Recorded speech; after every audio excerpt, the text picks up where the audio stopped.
সালে কুরবানির পশুর দাম দ্বিগুণ বাড়তে পারে। দরজায় কড়া নাড়ছে ঈদুল আজহা।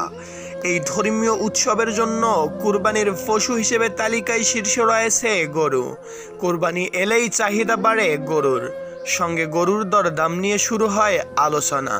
দফায় দফায় গোখাদ্যের মূল্য বৃদ্ধির ফলে এবারের কুরবানির পশুর দাম বাড়ার আশঙ্কা করছেন ব্যবসায়ীরা। খামারিরা জানান, দফায় দফায় বেড়েই চলছে গোখাদ্যের দাম। কোম্পানির মালিকদের দূষণের খামারিরা গত বছরের চেয়ে এবারের কোরবানির পশু পালনের যে খরচ বেড়েছে, সে অনুযায়ী ন্যায্য মূল্য গরু বিক্রি করতে না পারলে খামারিদের লোকসানের আশঙ্কা রয়েছে। দর্শক শ্রোতা, আমাদের ভিডিওটি কেমন লেগেছে জানিয়ে দিন ভিডিওর কমেন্ট বক্সে। আর ভিডিওটি যদি ভালো লেগে থাকে তাহলে অবশ্যই ভিডিওতে একটি লাইক দেবেন এবং এরকম নিত্য নতুন আপডেট পেতে আমাদের চ্যানেলটিকে সাবস্ক্রাইব করে আমাদের পাশেই থাকবেন। ধন্যবাদ।